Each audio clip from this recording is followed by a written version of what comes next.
Stay at home, belajarnya di rumah saja ya. Kali ini kita akan membahas tentang hak asasi manusia pada materi pendidikan agama Katolik kelas 11. Selamat menikmati. Pace Bene, channel ini merupakan teras inspiratif dan edukatif. Terima kasih sudah bersama kami. Untuk mendapatkan video-video yang kami sajikan, silahkan klik subscribe, like, dan komennya. Mari berbagi inspirasi dan edukasi setiap hari. Saya Aloysius. Pemikiran dasar. Homo homini lupus, sebuah frase singkat yang pertama kali diucapkan oleh Plautus pada 195 sebelum Masehi, yang berarti bahwa manusia adalah serigala bagi manusia yang lain, sebuah penegasan bahwa manusia itu menganggap penaklukan terhadap manusia lainnya adalah sebuah kodrat. Kehidupan manusia layaknya kehidupan serigala di alam liar. Kita saling menerkam, merampas, menyakiti, dan merebut milik manusia lainnya. Dalam sejarahnya, rentang waktu kita telah dipenuhi oleh darah dan air mata. Alirannya bahkan belum akan kering hingga saat ini. Sejarah mencatat, pernah terjadi perang dunia, atau perang antar bangsa dengan blok-bloknya selama 2 kali. Belum termasuk perang-perang saudara dengan berbagai motifnya. Karena pengalaman umat manusia atas sejarah penderitaan manusia yang tak terbilang jumlahnya itulah, maka timbullah perjuangan untuk menegakkan hak-hak asasi manusia. Ada hasrat kuat bersama untuk menghentikan segala perkosaan martabat manusia. Hasrat itu menyatakan dengan tegas, orang harus menjamin dan membela hak-hak asasi manusia dan jangan merampasnya. Karena sejarah penderitaan itulah Perserikatan Bangsa-Bangsa terdorong untuk mendeklarasikan Piagam Hak Asasi Manusia pada tanggal 10 Desember 1948 di Paris. Hak asasi manusia dalam piagam itu dapat digolongkan ke dalam 2 kelompok, yaitu pertama, hak-hak sipil dan politik. Kedua, hak-hak ekonomi, sosial, dan budaya. Hak-hak sipil dan politik lebih menyangkut hubungan warga negara dan pemerintahan, serta menjamin agar setiap warga memperoleh kemerdekaan. Hak-hak ini meliputi hak atas hidup, hak kebebasan berpikir, dan hak kebebasan menyatakan pendapat, hak kebebasan hati nurani dan agama, serta hak kebebasan berkumpul atau berserikat.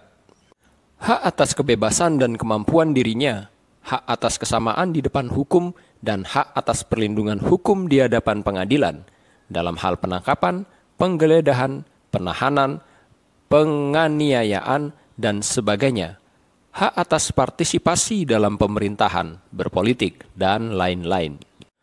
Hak-hak ekonomi, sosial, dan budaya lebih menyangkut hidup kemasyarakatan dalam arti luas dan menjamin agar orang dapat mempertahankan kemerdekaan.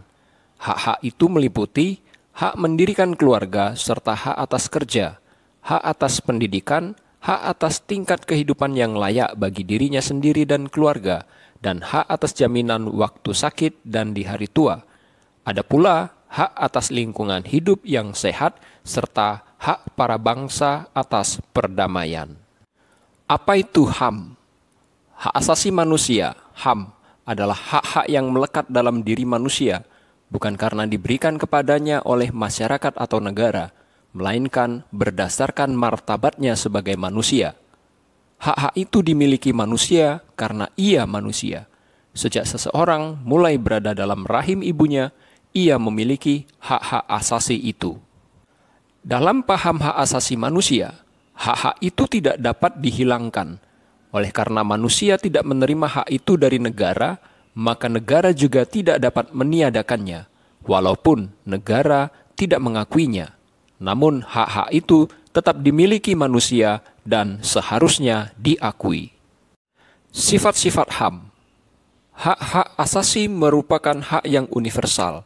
Artinya, hak-hak itu menyangkut semua orang, berlaku dan harus diberlakukan di mana-mana. Misalnya, hak untuk hidup layak, hak untuk mendapat pendidikan dan pekerjaan, hak untuk berkeluarga. Perumusan hak-hak asasi tidak pernah lepas dari konteks kultural budaya tertentu. Rumus dan pengertian hak asasi ditentukan oleh lingkup kebudayaan. Seharusnya membuat orang makin peka agar jangan sampai ada penderitaan yang tidak diperhatikan. Dan jangan sampai ada hak seseorang yang dilanggar. Menolak sifat universal hak-hak asasi manusia berarti menyangkal unsur manusiawi yang terdapat dalam setiap kebudayaan. HAM dalam terang kitab suci. Dalam kitab suci Perjanjian Lama kita melihat bahwa orang miskin dan yang tak berdaya mendapat perhatian khusus bagi Tuhan. Maka hak-hak asasi pertama-tama harus diperjuangkan untuk orang yang lemah dan yang tidak berdaya dalam masyarakat. Dasar perjuangan itu adalah tindakan Tuhan sendiri yang melindungi orang yang tidak mempunyai hak dan kekuatan. Dalam Yesaya 10 ayat 1-2 dikatakan, "Celakalah mereka yang menentukan ketetapan-ketetapan yang tidak adil dan mengeluarkan keputusan-keputusan kelaliman untuk merebut hak orang-orang sengsara di antara umatku, supaya dapat merampas milik janda-janda dan dapat menjarah anak-anak yatim." Dalam kitab suci Perjanjian Baru, kita dapat melihat bahwa pewartaan, sikap dan tindakan Yesus berpihak pada kaum miskin zamannya. Yesus tidak mengucilkan dan membenci para penguasa dan kaum kaya.